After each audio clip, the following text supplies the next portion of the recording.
पेश करूंगा कि आखिरकार दोबारा 2018 के बाद जम्मू कश्मीर में एक जमहूरी निज़ाम कायम होगा। मैं उन तमाम वोटरों का शुक्रिया करना चाहता हूं जिन्होंने इन 3 फेज़ों में बाहर आके अपने वोट का इस्तेमाल किया। मैं बिलखसूस उन वोटरों का शुक्रगुजार हूं जिन्होंने नेशनल कॉन्फ्रेंस, कांग्रेस और अलायंस के उम्मीदवारों को कामयाब किया है।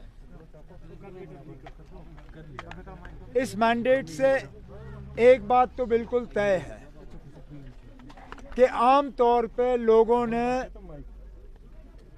बीजेपी की जम्मू कश्मीर को जो सियासत रही है उसके खिलाफ वोट दिया है।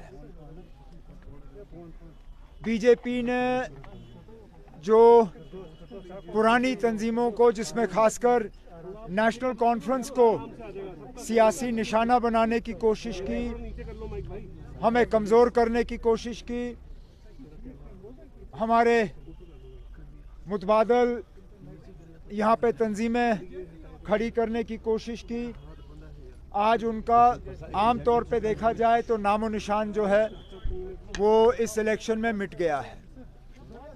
लेकिन बड़ी बात ये है कि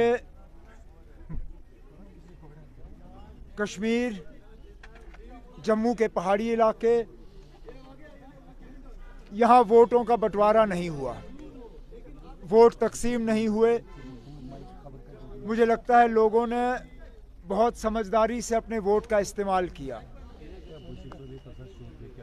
अब हम जो अलायंस के लोग हैं, हमारी जिम्मेदारी बनती है कि हम इन 5 सालों में लोगों को एक साफ सुथरा और एक ऐसी हुकूमत दे जो लोगों की उम्मीदों पे बराबर उतर आए। उमर साहब, आपको लगता है लोगों ने वाकई सिचुएशन को समझा था, सोच समझ कर ये वोट दिए गए थे? एक्सपेक्टेशन फिलहाल जो नतीजे सामने आए हैं, और मैं माफ़ी चाहता हूँ 1-2 घंटे से तो मैं गाड़ी में ही घूम रहा था, तो लेटेस्ट पोजीशन मेरे पास है नहीं, लेकिन मैं ये ज़रूर कह सकता हूँ कि हमें शायद उम्मीद से ज़्यादा सीटें मिली हैं।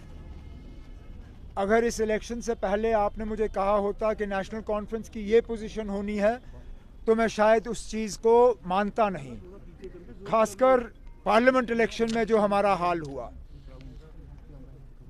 मैंने बीच में कुछ आप में से मीडिया वालों को ये भी कहा था, मैंने कहा था कि शायद हम गलती कर रहे हैं। जहां हमें रशीद का बारामूला में वेव पार्लियामेंट इलेक्शन में नज़र नहीं आया, इस बार हमने बढ़ चढ़ा के उसका वेव देखा जहां वेव था ही नहीं। और बहुत सी ऐसी पार्टियां जिनको शायद ये लगा था कि मरकज़ की मदद से वो कुछ हासिल कर सकेंगे, नहीं कर सके। मैं ये भी मानता हूं कि नेशनल कॉन्फ्रेंस को कुछ ऐसे लोगों से वोट मिले होंगे जो शायद नेशनल कॉन्फ्रेंस को कभी भी वोट देने के लिए तैयार नहीं थे, लेकिन इस बार सिर्फ और सिर्फ बीजेपी और बीजेपी की साजिशों को रोकने के लिए वो नेशनल कॉन्फ्रेंस को एक मौका देने के लिए तैयार थे।